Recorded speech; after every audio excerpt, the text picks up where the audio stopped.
Hi, it's Roger Hamilton again with how to lead like a genius. Now that you found out your genius from the genius test, you'll find that as a result of having one of 4 types of genius, you have a natural way that you lead.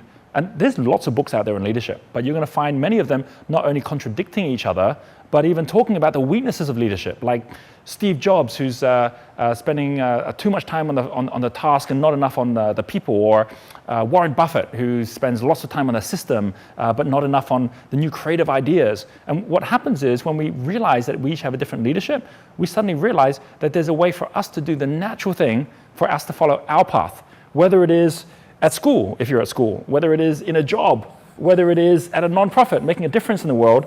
You have one of 4 types of genius. And following your one allows you to actually hold back on the criticism of other people saying, do it more one way or another way. And to be absolutely certain on the way that you should be leading, which is actually your natural way. Because I've seen a lot of people who've ended up doing the opposite of what they should be doing, and a great leader ends up crumbling. So first of all, let's just go through the different types. Dynamo genius has a type of leadership which is very much like Steve Jobs, and I'll come to what that is in a moment, which is very different from Blaze, which is more about the people. And that would be someone like a Jack Welch, who's also known as a great leader in a very different way, because he never created anything. He just led a big team. You'll have Tempo, which will be someone like, for example, a Warren Buffett, who's very good at timing, but doesn't have to worry about creating anything new. And then you'll have someone who will be more like a Steele, like, for example, a Mark Zuckerberg, who created Facebook, who doesn't have to worry about timing, or frankly, even about people, to be honest, because he's got such a strong system which actually manages all of it. So we're going to find that from whether you're a billionaire like any of those 4 people, or whether you're somebody who's actually really focusing instead on doing something to make a difference within a team. Following your leadership style allows you to do it so much more naturally and have everyone trust you and make sure that they are in your flow in the way that you want to be able to remain in your flow too. So first of all, let's just go through what the 4 types are. At the top, we have something called task-based leadership. And task-based leadership, at the top, someone like a Richard Branson, someone like a Steve Jobs, a Walt Disney, they are brilliant at being able to say, here's what our goal is, here's what we're aiming to achieve. They'll have other people leading the people. They'll have other people getting the details in place.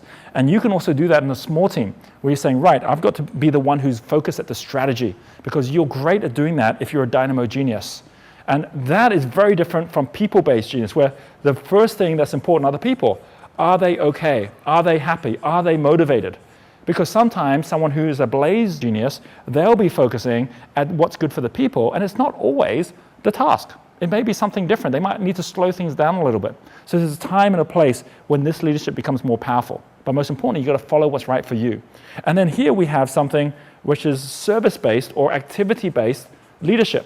The people here will put themselves right in the middle of the action. All the market traders you know of, people in the retail markets, people in the medical field, for example, emergency services, they'll know at the end of the day they've done a good job, not because they created anything new, but because they got things done. And they had a list of the things they needed to get done, or they had the activities that showed up that day that they followed through with.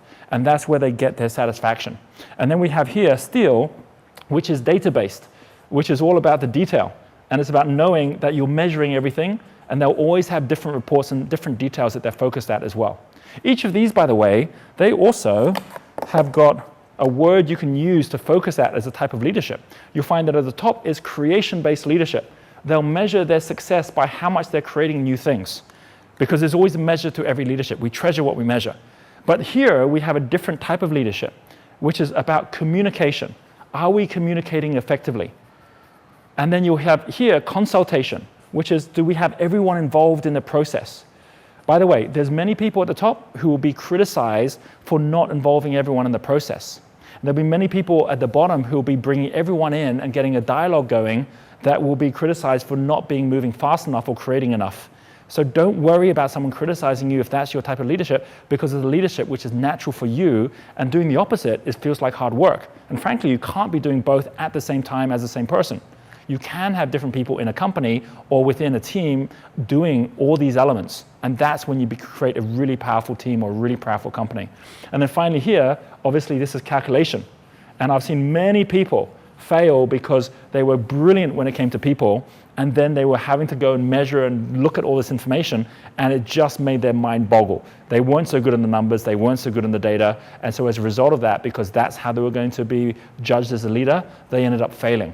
And I've seen many people on this side who are really good at seeing the detailed numbers, and then they get judged on how good are they with people, at being able to show up at the party, meet new friends, and they really find it really tough. But by understanding they don't have to be doing that, you have the opportunity to be able to put different people in the right leadership role.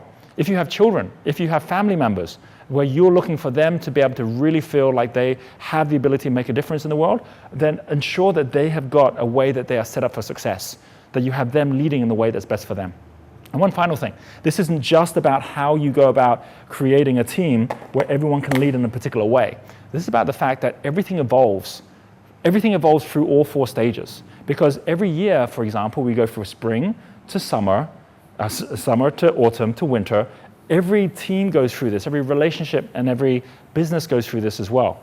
So there are 4 elements within a business in terms of any cycle, which will start with something called form, when you're bringing people together. And when that's happening, this person is always the best to be coming on board. Then you move to the second one, which is storm, which is where everyone now is finding their feet and working together with each other. This is where the person who is the people-based person is the best at leading.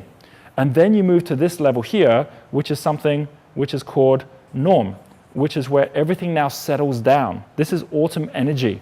And the people here are really good at doing this, whereas the people up here will go back up to forming something new again. So the team will never settle.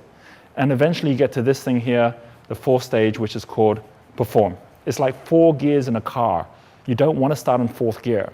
You want to allow yourself to move through each step, which means you might be in a situation right now where within your team or within your business or within your job, you currently are at a point where your winning formula, what was working for you, isn't working so well anymore.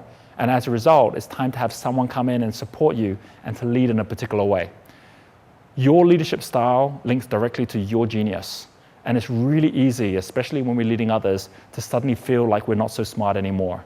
But by using these 4 different types of genius and the 4 leadership styles, you can get yourself back to leading in a way that you should like a genius, and making sure everyone around you is also leading through their genius.